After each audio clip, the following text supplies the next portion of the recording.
ईशा सिंह को नहीं है अविनाश मिश्रा की दोस्ती पर भरोसा। जी हाँ दोस्तों, लाइव फीड में देखा गया है कि ईशा गार्डन एरिया में लेटी होती है और अविनाश मिश्रा यहाँ पर जिम एरिया में वर्कआउट कर रहे हैं। तो ईशा अविनाश मिश्रा को अपने पास बुलाती है और कहती है कि सुनना मेरी बात। तो यहाँ पर ईशा अपने नाखूनों का वर्कआउट कर रही थी और अविनाश से पूछती है कि अविनाश बताओ ऐसे करने से क्या होता है। तो अविनाश मिश्रा कहते हैं कि मदर ब्लेसिंग ठीक होती है। तो ईशा कह रही है कि ठीक नहीं, बिल्कुल ख़त्म होनी चाहिए, मेरे तो बहुत ज़्यादा हो रखे हैं। तो अविनाश मिश्रा कहते हैं उसके लिए तो वर्कआउट योगा वोगा करना पड़ेगा तभी वो जड़ से ख़त्म होगी। तो ईशा कहती है कि तुम सिखा दोगे मुझे, लेकिन तुम पर मुझे विश्वास नहीं है। तो अविनाश मिश्रा कहते हैं कि क्यों नहीं है विश्वास, तुम हमेशा मेरे लिए ऐसा क्यों बोलती हो। तो ईशा कह रही है कि मुझे तुम्हारी दोस्ती पर अब भरोसा नहीं रहा। तो अविनाश मिश्रा कहते हैं कि भरोसा करना होगा।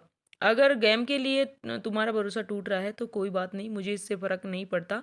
लेकिन मेरी दोस्ती, मेरी तरफ से मेरी दोस्ती बिल्कुल ऐसे ही बरकरार रहेगी, यहाँ भी और बाहर भी रहेगी। मेरा रिश्ता हमेशा मजबूत रहेगा। अगर गेम के लिए तुम लोग नेगेटिव जाते हो तो मुझे फ़र्क नहीं पड़ता। मैंने विवियन को नॉमिनेट किया है तो इसका मतलब ये नहीं कि मैं अपनी तरफ से उसकी दोस्ती ख़त्म कर चुका हूँ। नहीं, मेरे लिए विवियन वैसा ही दोस्त है जैसा पहले था और मेरी दोस्ती का रिश्ता यहाँ पर उतना ही मजबूत है जितना पहले था। तो ये फ़र्क नहीं पड़ता कि गेम के लिए हम क्या कर रहे हैं। तुम लोग मुझे नॉमिनेट करोगे तो ये थोड़ी है कि मैं तुमसे नफ़रत करने लग जाऊँगा। भाई गेम है, अपने-अपने गेम खेलने के लिए हम यहाँ पर आए हैं तो गेम तो खेलेंगे ही। तुम भी मुझे नॉमिनेट करोगे, मैं भी करूँगा और इन फ्यूचर ऐसा टाइम आएगा भी। तो यहाँ पर अविनाश मिश्रा अपनी सफाई देते नजर आ रहे हैं। वेल दोस्तों, ईशा और अविनाश की बातों को लेकर क्या कुछ कहना चाहोगे? अपना ओपिनियन हमें कमेंट सेक्शन में शेयर करना ना भूलें। Thank you for watching.